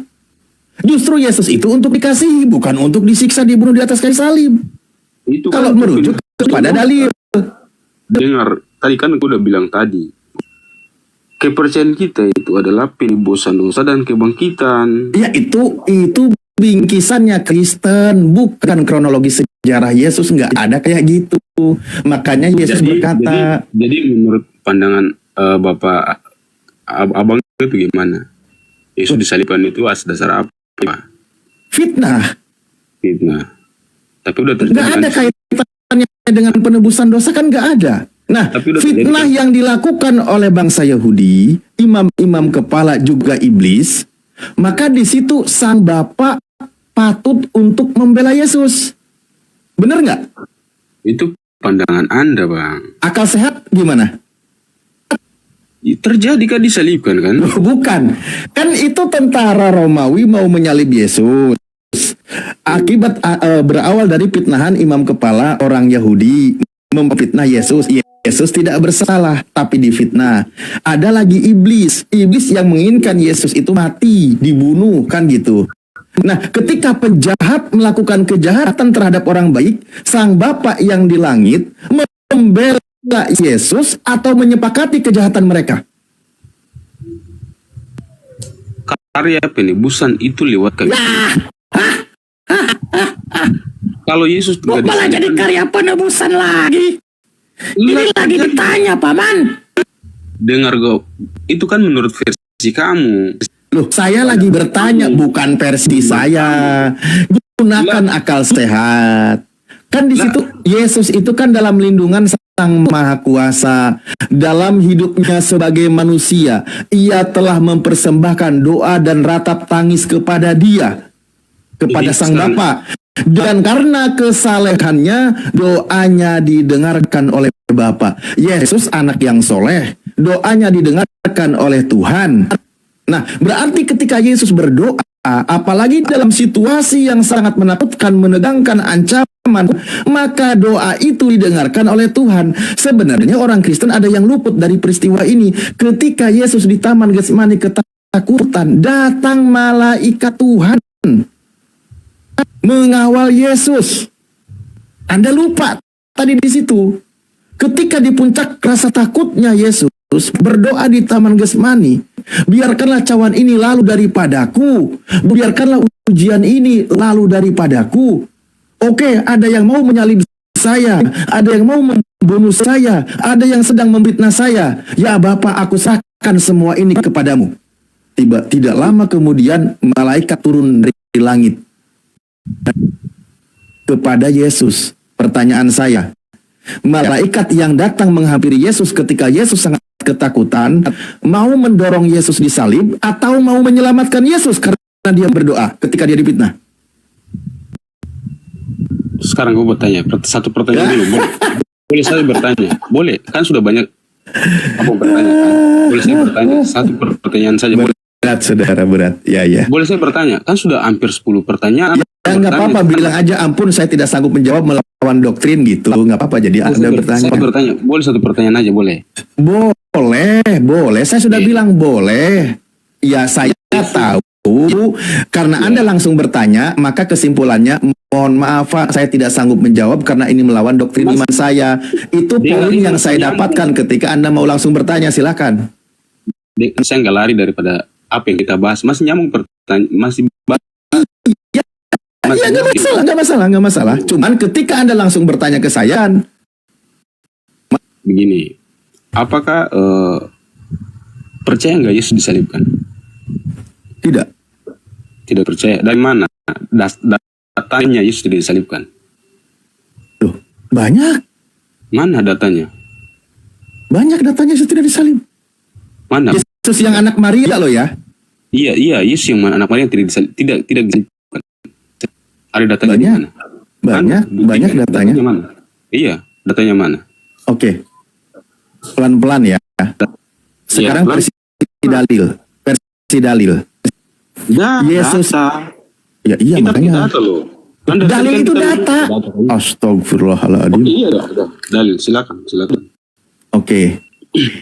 Berarti tadi Anda memang tidak sanggup untuk menjawab. Nah, ketika malaikat turun tadi, ya di Lukas tadi maupun ada di Matius juga kan, malaikat turun ketika Yesus berdoa, itu sebenarnya sudah sangat jelas. Apa tugas malaikat itu kepada Yesus?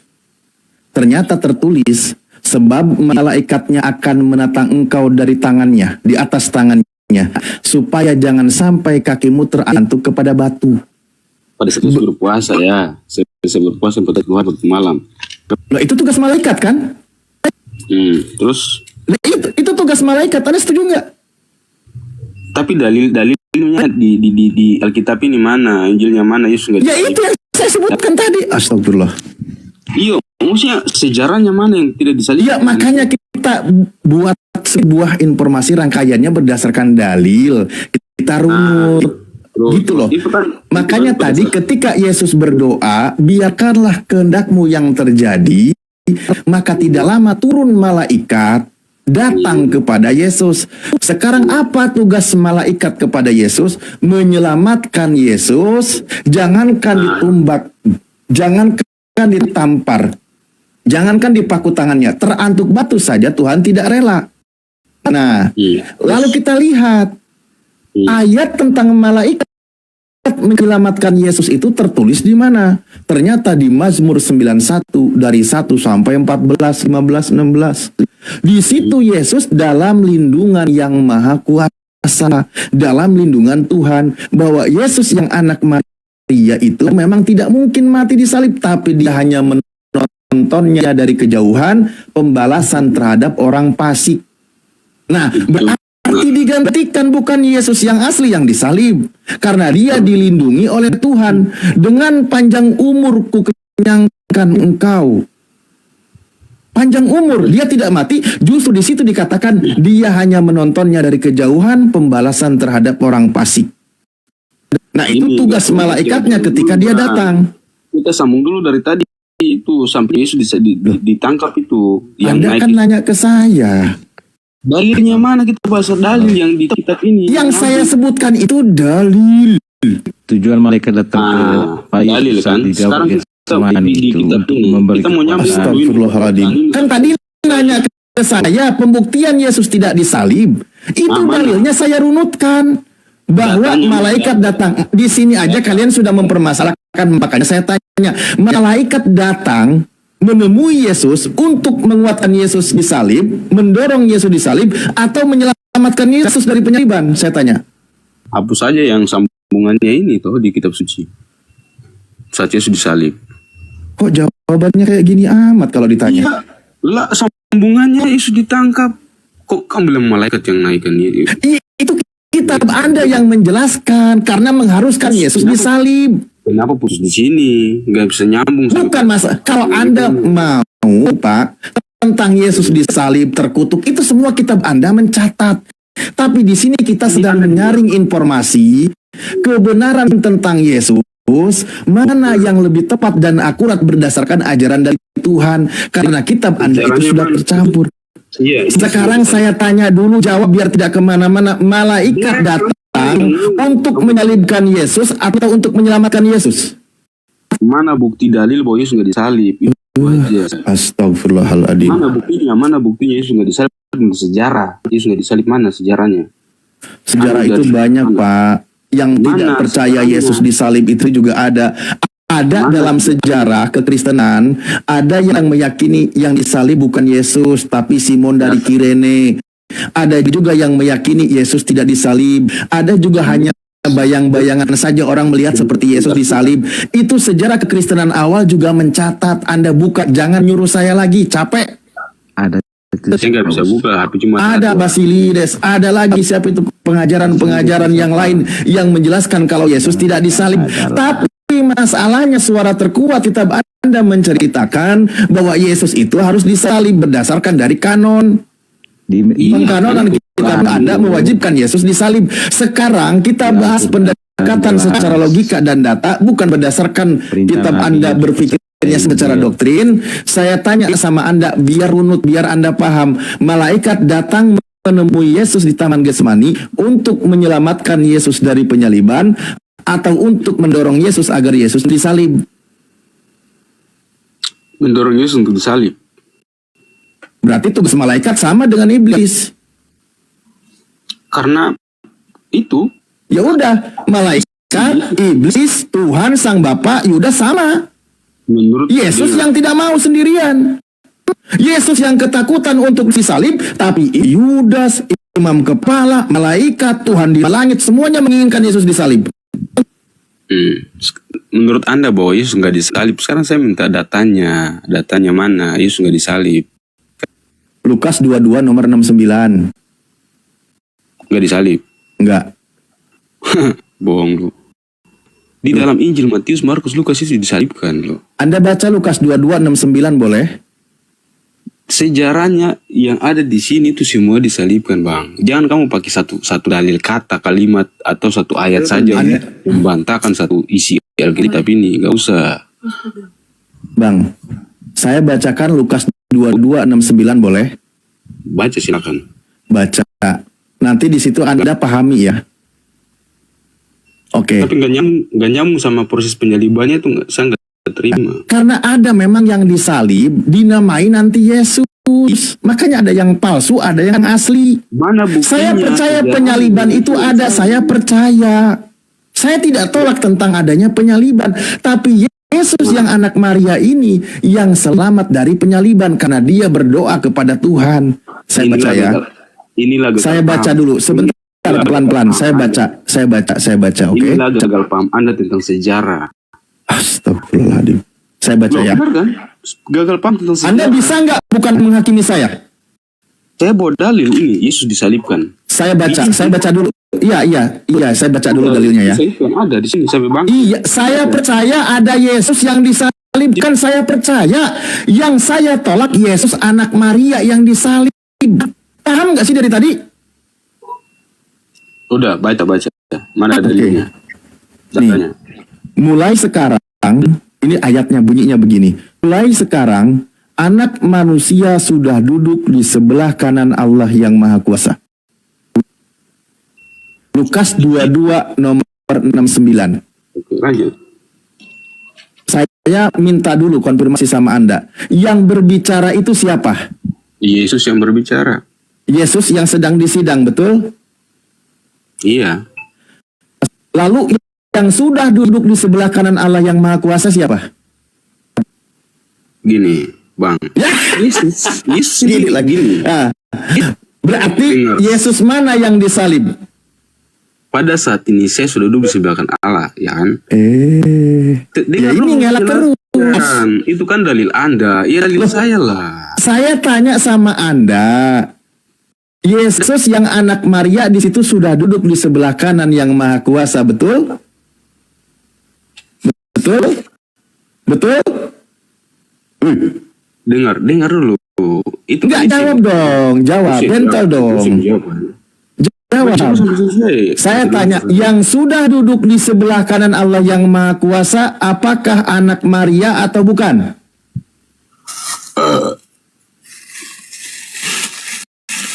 Kalau gini, Bang. Udahlah, nggak usah lanjut lah. Saya malas bahas sama istri. Ya betul. Saya dari tadi juga malas banget ngobrol sama kau. Asumsi terus. Kalau saya nggak berangkat ngelayanin, bodoh-bodoh. Malas banget itu. Setiap dengar ya. Setiap debat itu kalian selalu nggak mau. Malas sebenarnya dari tadi saya layanin serius. Lihat, beli bodrek, Bang. Telan bodrek dulu, telan bodrek minum. Males. Enggak, males. Enggak mempan bodrek buat saya. Ah, terus kenapa malas? Kenapa pusing? Malas. Hadapi saya itu kita orang Kristen itu siap dihina, difitnah, kita terima. Kita diajar. Tuhannya aja dihina? Kasih. Iya, kita siap dihina, difitnah, Lah iya, Tuhan aja dihina, gimana kalian? Siap, gue siap dihina. Lah iya, makanya berarti kalian terhina kan? Iya, kami siap dihina. Ya Tuhannya aja dihina, apalagi manusia. Iya. Karena apa yang katakan? Berbagai orang yang dihina, difitnah, dihujat demi namaku. Ya Tuhannya aja dihina, orang mulia aja dihina. Iya. Boleh nggak menghina Tuhan? Silakan Anda menghina, saya nggak menghina Tuhan. Loh, kalian yang menghina. Boleh nggak menghina Yesus? Saya tanya. Nggak boleh. Berarti tidak boleh mengutuk Yesus, betul? Anda boleh, silakan. Saya Loh, enggak. saya tanya, berarti mengutuk Yesus tidak boleh, betul? Tidak boleh. Berarti kalau ada yang mengatakan Yesus terkutuk di atas kayu salib, dia menghina Yesus, betul? Menghina. Menghina. Berarti itu ajaran Kristen yang menghina Yesus, betul? Siapa yang menghina? Lu yang ngomong sendiri. Lah kitab Anda yang bilang itu. Kitab Anda yang bilang. Hah? Kamu yang ngomong sendiri. Itu orang Yahudi. Kitabmu mengatakan Yesus terkutuk di atas kayu salib. Ya. Itu potongan kitab yang kamu ambil itu cuma satu ayatnya saja, baca satu dari perikopnya sampai selesai. Itu ngapain baca satu perikop? Orang lagi ngomongin Yesus terkutuk di atas kayu salib kok satu perikop?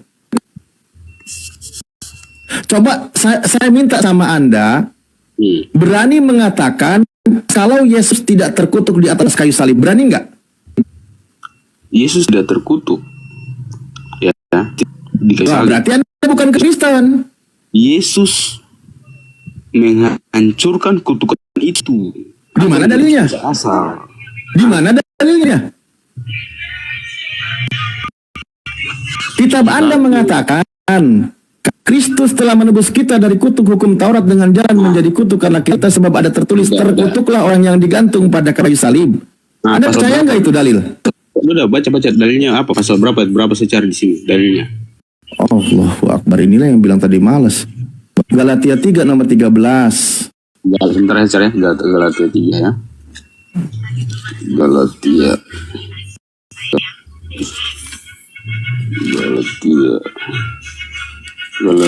3 ayat 16 ya. 13 Pak. 13 bukan 13. Maaf. Anda bukan Kristen, Anda menolak ayat itu. Berarti Anda nyamar di sini, bahaya. Galatia cuma 3, cuma berapa? Dengan saja. Galatia 3 nomor 13. Pasal 3 nomor 13. Nah, itu benar-benar. Saya kira 13. Saya bacakan ya. Pasal 3 ayat 13. Sebentar. 13. 11, 10, 12, 13. Oke. Kristus telah menebus kita dari kutuk hukum Taurat dengan jalan menjadi kutuk karena kita. Sebab ada tertulis, terkutuklah orang yang digantung pada kayu salib. Yesus Kristus telah membuat ini, supaya di dalam Dia berkat Abraham sampai pada bangsa-bangsa lain, sehingga oleh iman kita menerima roh yang telah dijanjikan itu. Udah? Jelas? Jelas. Siapa yang terkutuk di situ? Jelas. Ini gini, Bang. Dengar dulu, ini bacaannya kan sampai Saya tanya, siapa yang terkutuk di situ? Dia menerima kutukan itu untuk penebusan. Iya, itu ajaran Anda. Pertanyaan saya, siapa yang terkutuk di situ? Yesus sendiri. Ah, berarti ajaran Kristen mengutuk Yesus, betul? Dengar dulu, ini kamu baca sampai Ya udah, saya dengar. Anda juga sudah sebutkan di situ Yesus, mau diapain lagi? Sehingga oleh iman kita menerima roh yang telah dijanjikan itu. Ya imanmu itu. Yesus nggak mati, berarti nggak ada roh kudus nggak turun.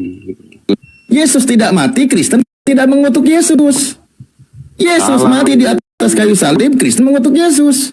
Salah kamu. Salah. Lah, di situ yang terkutuk siapa Begini, menurut Pak. Kristen? Kenapa Saya jadi berubah lagi? Saya jelaskan sama kamu biar paham. Nggak usah gagal paham di sini. Menurut pandangan versi saya, Kristen, Yesus disalibkan untuk menebus dosa atau mematahkan kutukan. Sudah dijelaskan dari tadi, itu sudah dijelaskan dari tadi. Menurut Kristen begitu, menurut Yahudi bukan, menurut iblis juga bukan. Mereka sedang memfitnah, berbuat jahat. Ya kan Kristen kan? Ya menurut saya lah. Udah nggak usah dijelasin lagi. Ya terus menurut Anda ya Anda saya gitu. Ya makanya saya tanya di situ, siapa yang terkutuk di atas kayu salib? Anda sudah jawab Yesus. Ya sudah. Ajaran Kristen mengajarkan Yesus terkutuk di atas kayu salib. Itu ajarannya versinya beda sama apa yang Anda katakan. Loh, apa yang salah di omongan saya? Maknanya kamu salah. Siapa yang bilang makna? Yang terkutuk di atas kayu salib di situ siapa? Menurut versi orang Kristen. Ya, Ya siapa di situ? Hah? Sekarang gini, Nggak mau jujur. Karena disinilah faktanya ajaran Kristen mengimani Yesus mati di atas kayu salib di waktu yang bersamaan mengutuk Yesus. Udah kelar, nggak usah diperpanjang, habisin waktu, capek juga saya ngomong. kamu itu nggak nyambung sebenarnya. Menurut versi Anda, nggak terima versi saya, itu aja. Ya saya Ya, tanya itu. sama Anda dari tadi, siapa yang Ya, terkutuk di saya atas tadi kayu salib ngomong. di situ siapa? Tapi kamu terima versi saya, kamu nggak mau terima. Ya saya tanya, bukan nggak mau terima, makanya Anda jawab siapa di situ yang terkutuk di atas kayu salib? Iya saya bilang kan, Yesus yang Siapa? disalib. Yesus. Ya sudah, saya terima. Itulah ajaran Kristen. Itulah ajaran Kristen yang mengajarkan kalau Yesus itu terkutuk di atas kayu salib. Nggak ada yang berubah dari tadi. Udah lanjut lagi. Udah selesai. Ngapain? Iya saya lanjut. Kamu percaya bahwa Yesus bangkit atau tidak? Lah, percaya terkutuk aja tidak, apalagi bangkit. Yang bangkit kalau hantu ya. Kalau mau ambil Bible semuanya. atau kalau Gini, membahas Bang bahas Alif, supaya semuanya, paham. bahas tengah-tengah Gini, gitu. Bang Alif. Gini Bang Alif. Kalau bahas Yesus Injil gitu, atau buku kitab suci Yesus ini kita bahas tergantung semuanya. kayu salib menjadi Nanti terkutuk salah secara gagal hukum paham. Taurat. Secara hukum Taurat benar secara hukum, tapi ini adalah pengorbanan penebusan. Jadi kira-kira Iya. Bang Alif.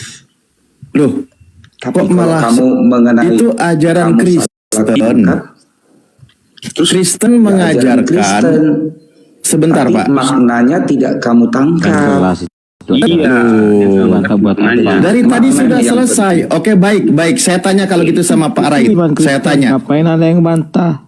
Saya tanya. Menurut hukum Taurat, yang layak untuk dihukum orang bersalah atau yang tidak bersalah? Ya orang yang bersalah dong. Orang bersalah. Berarti menurut hukum Taurat bukan Yesus yang dihukum, betul?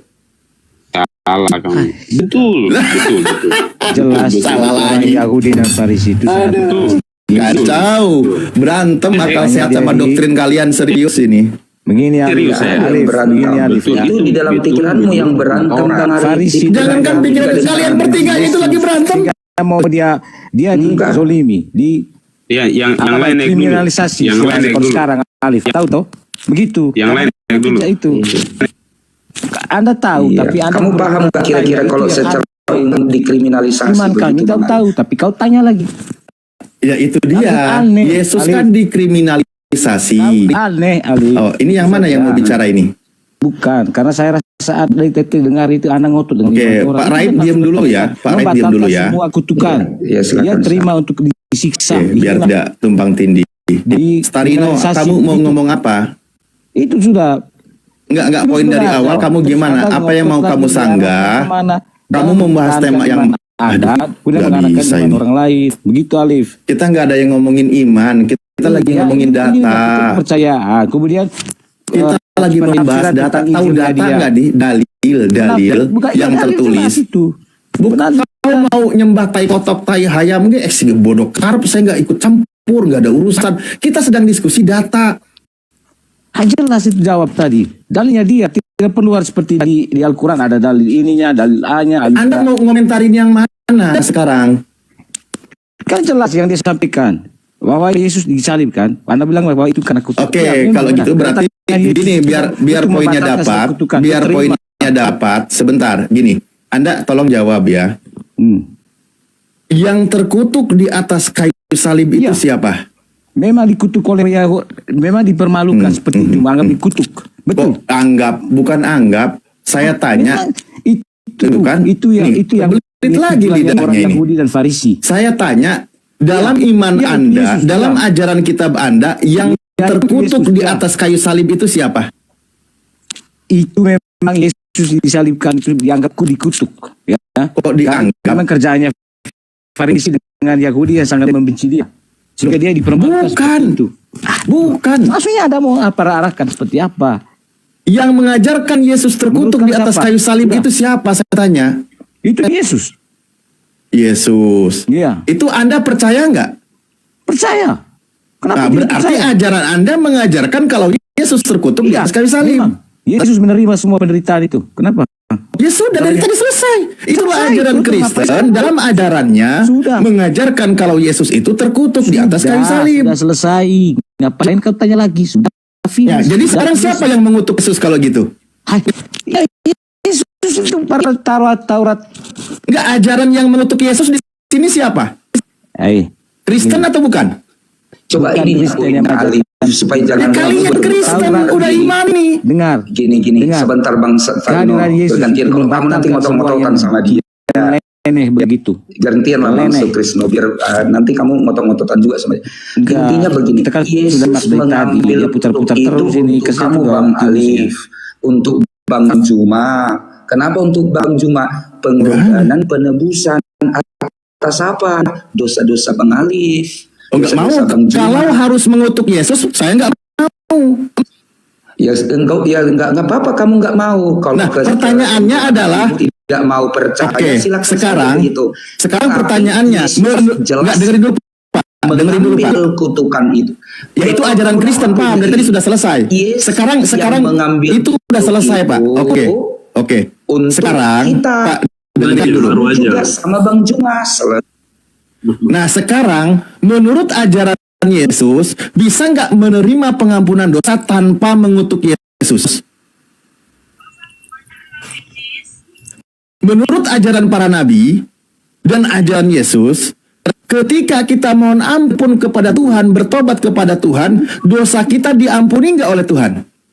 Oh, lampunya sudah ini. Ayo, tolong dijawab. Pak Raid, buka mic-nya. Saya di mute. Nanti kalau ngomong saya di mute lagi. Mending Enggak, kan gantian, saya tanya. Itu kan tadi ajaran Kristen. Saya menjelaskan begitu. Karena kalau nanti saya potong baru di mute, nggak pas penjelasannya. Mending saya mute dulu agak lama, baru nanti saya lama menjelaskan. Gitu. Oke, Bapak mute lagi. Saya sampaikan lagi pertanyaannya, ya. Tadi menurut ajaran Kristen menerima penebusan dosa dengan cara mengimani Yesus mati di atas kayu salib. Anda bilang, kamu juga harus mau. Lalu saya bilang, saya nggak mau. Karena apa? Karena ada pengajaran Yesus dan pengajaran Nabi-Nabi mengajarkan bertobat, mohon ampun kepada Tuhan. Tanpa harus mengutuk Yesus. Saya tanya sama Anda, menurut pengajaran Yesus, ini pengajaran Yesus, ya. Ketika kita mohon ampun kepada Tuhan, dan Tuhan mengampuni nggak dosa kita? Silakan dijawab. Izin pakai data.